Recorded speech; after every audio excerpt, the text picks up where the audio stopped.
Et quand tu comprends que ta réalité d'aujourd'hui, euh, c'est le reflet de tes pensées que tu as entretenues précédemment, eh bien, tu comprends que oui, la réalité est un miroir, c'est mon avis. Je pense que la réalité est un miroir de notre subconscient.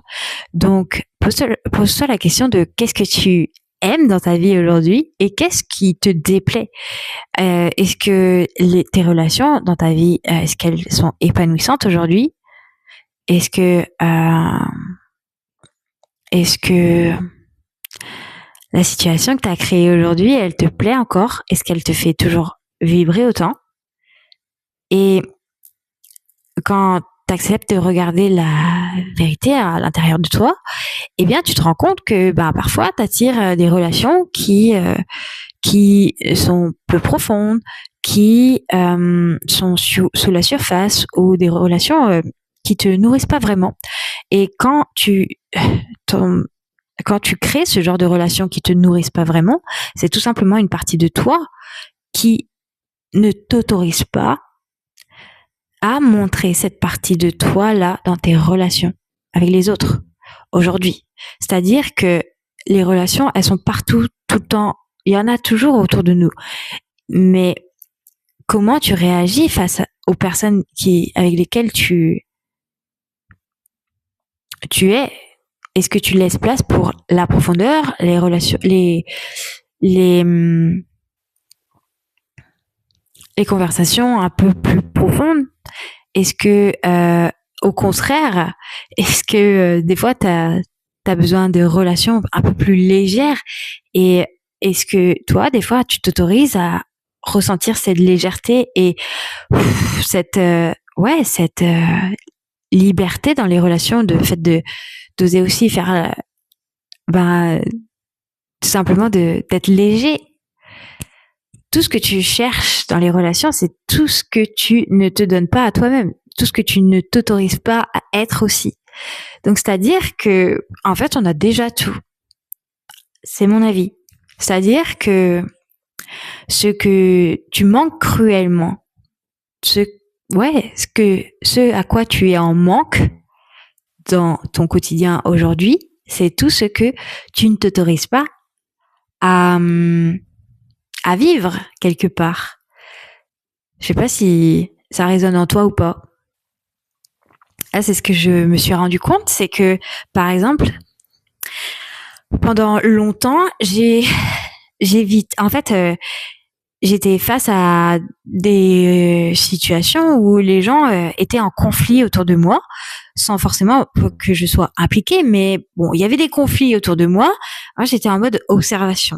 Et quand j'étais en mode observation, eh bien, j'observais ces conflits, mais j'observais pas ce qui se passait à l'intérieur de moi quand ces conflits se passaient.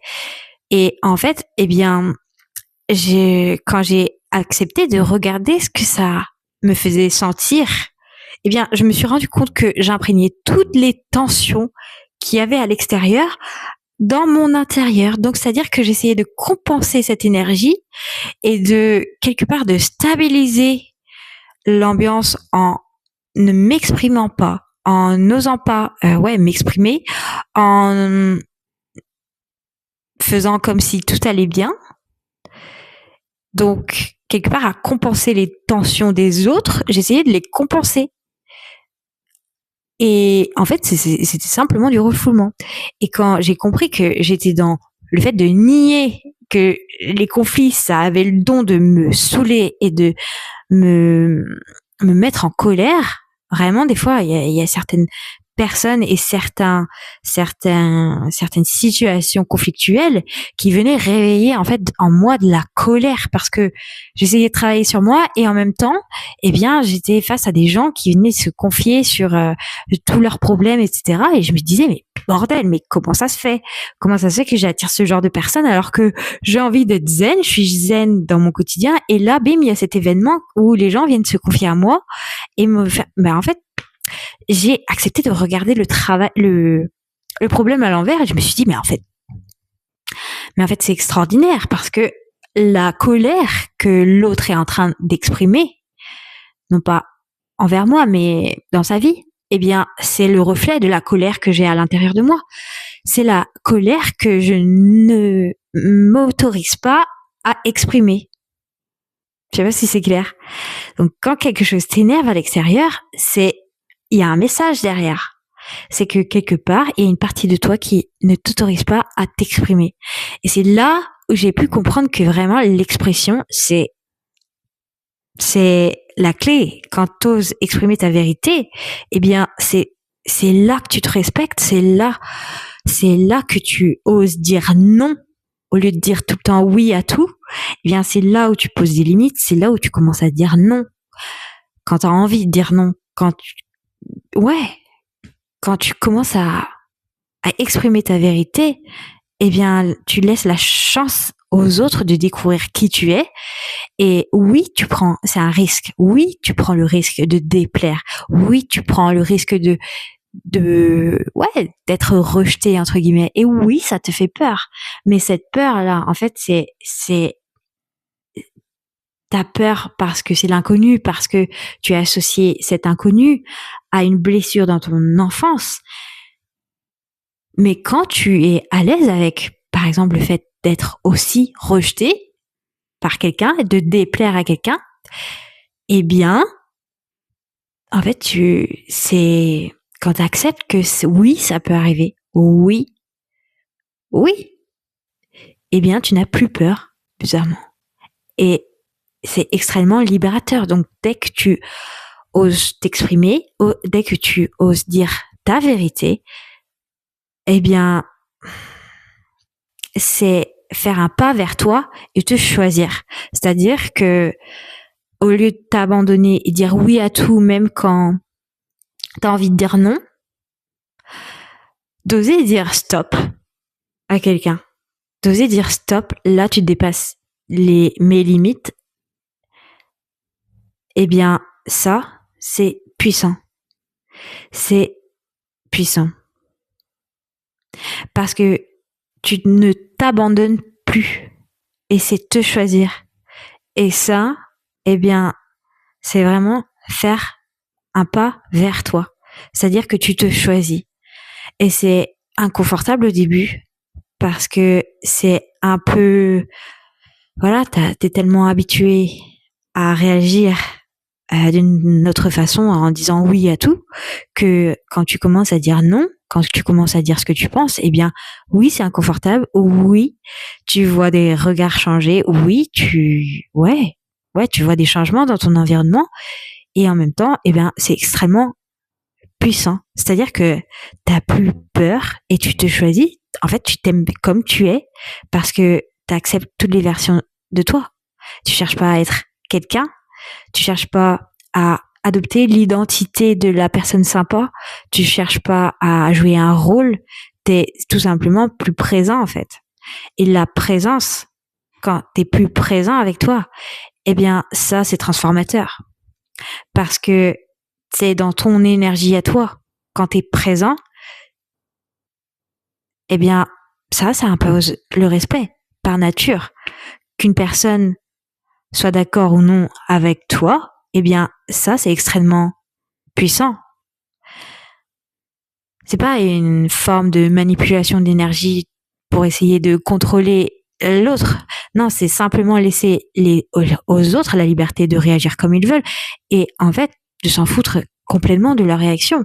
Parce que toi, tu ne cherches pas à contrôler l'extérieur, tu cherches plus à contrôler ta réalité, à avoir un contrôle sur les choses, tu fais simplement confiance à quelque chose, à cette énergie-là de supérieur qui est là, qui t'amène les choses pour t'inviter à plonger dans la vraie version de toi la plus authentique possible. C'est-à-dire que tu prends chaque événement comme une opportunité, en fait. Chaque événement à plonger vers une version de toi la plus authentique possible. Donc, ça, c'est génial parce que je pense que, quand tu penses que tu ramènes toujours les mêmes relations dans ta vie, eh bien, c'est simplement qu'il y a un message à comprendre derrière. Parce que l'univers à mon sens, l'univers, il est pas là contre toi. Il est là pour toi. Et il t'amène des choses jusqu'à ce que tu comprennes, jusqu'à ce que tu oses enfin incarner cette vraie version de toi. Que t'aies plus ces peurs-là qui viennent, voilà, que t'oses les affronter, en fait. Et plus tu refoules quelque chose, plus ça revient et ça revient et ça revient. Et quand tu plonges dans tes peurs, les peurs sont là, en fait, sont des opportunités extraordinaires parce que quand tu as peur de quelque chose, eh bien, il y a une opportunité à grandir derrière, à mon sens, parce que c'est là où tu peux aller sous la surface. C'est là où tu peux aller en profondeur. Et moi, c'est ça que j'aime. Parce que c'est ça qui nous challenge, c'est ça qui nous pousse à grandir, c'est ça l'élévation, c'est-à-dire que quand tu as une peur, tu l'identifies, tu la vois, tu l'acceptes, tu la traverses et ok, c'est inconfortable, mais tu fonces, tu vas dedans et tu plonges et tu peux voir le message qui s'y cache derrière et c'est hyper intéressant.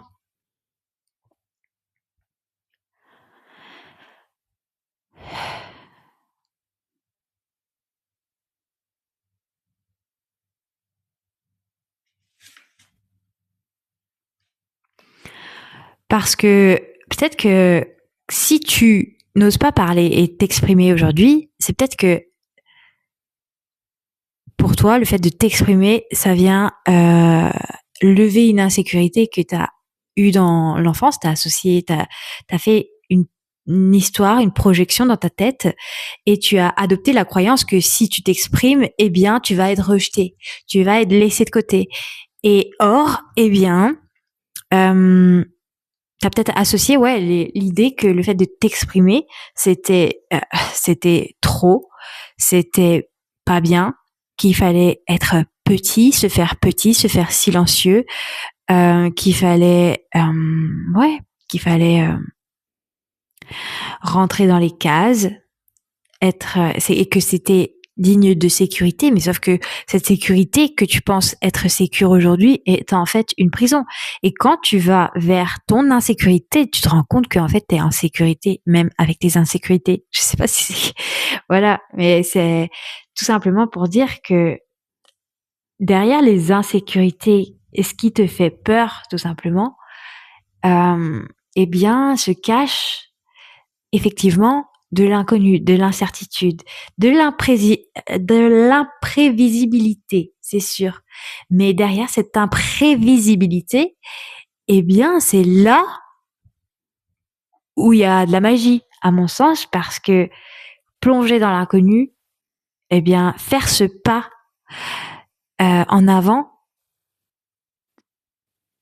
dans oser prendre un risque, aller là où ça te fait peur, eh bien, c'est quelque part hyper moteur parce que c'est challengeant, parce que ça demande d'être vrai avec soi-même et d'oser regarder encore plus.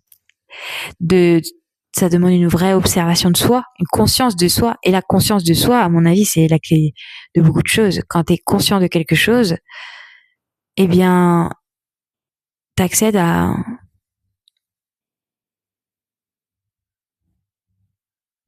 une énergie à un level supérieur. C'est-à-dire que plus tu prends conscience des choses, eh bien, plus tu prends conscience des choses, plus tu te laisses la liberté de choisir comment réagir différemment ou non. Donc tu fais des choix plus en conscience. C'est-à-dire que tu peux t'autoriser à être plus intègre, faire des choix plus intègres, alignés avec qui tu es vraiment. Je sais pas si ça t'est déjà arrivé dans la vie de dire oui à quelque chose auquel tu n'avais pas du tout envie. Par exemple, moi, je me suis retrouvée dans des situations où je me suis retrouvée à aller en soirée alors que je savais très bien que c'était pas du tout mon style. C'est pas du tout mon style d'aller faire la fête avec beaucoup de bruit, beaucoup de monde et boire de l'alcool. Et pourtant, eh bien, pour chercher à plaire à quelqu'un, eh bien, tu te plies à ce